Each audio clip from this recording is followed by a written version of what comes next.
শ্রী চৈতন্য মহাপ্রভু ভক্তদের জন্য প্রতিদিন ১৬ মালা মহামন্ত্র জপ করার নির্দেশ দিয়েছেন।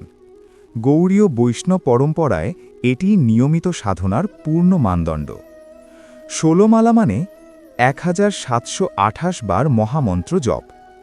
এতবার নাম জপ করলে মন ধীরে ধীরে ইন্দ্রিয় থেকে সরে গিয়ে ভগবানের চরণে স্থির হয়।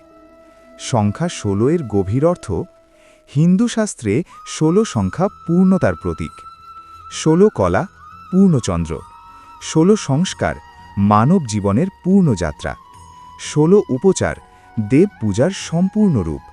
তাই ১৬ মালা মানে পূর্ণ আত্মসমর্পণের সাধনা। মন শুদ্ধি। কলিযুগে আমাদের মন চঞ্চল, অস্থির ও কামনাপূর্ণ। কম জপে মন পুরোপুরি শুদ্ধ হয় না। ১৬ মালা হল সেই সময় ও পরিমাণ যাতে মন শান্ত হয়, নামের স্বাদ আসে, অন্তরে বৈরাগ্য জন্মায়। কর্মবন্ধন ছেদন। প্রতিটি মালা ধীরে ধীরে পূর্বজন্ম ও বর্তমান জন্মের কর্মবন্ধন আলগা করে। ১৬ মালা নিয়মিত জপ করলে ধীরে ধীরে পাপবৃত্তি কমে, ভক্তিবৃত্তি জাগে, নামাপরাধ ধীরে ধীরে নাশ হয়। কম কেন নয়, বেশি কেন নয়? কম জপ করলে নাম হৃদয়ে গভীরভাবে প্রবেশ করে না, আর বেশি জপ সবাই হঠাৎ করে পারে না। তাই চৈতন্য মহাপ্রভু দিয়েছেন ১৬ মালা, যা কঠিনও নয় আবার ঢিলাও নয়। আসল কথা, ১৬ মালা কোনো বাধ্যবাধকতা নয়, এটা প্রেমের অনুশীলন।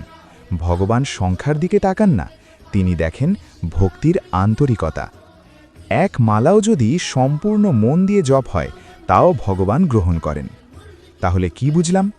১৬ মালা জপ মানে পূর্ণতা, নিয়ম, আত্মসমর্পণ আর নামের সাথে গভীর সম্পর্ক। নামই পথ, নামই সাধনা, নামই সাধ্যের সাধন। হরে কৃষ্ণ কৃষ্ণ কৃষ্ণ হরে হরে, হরে রাম রাম রাম হরে হরে।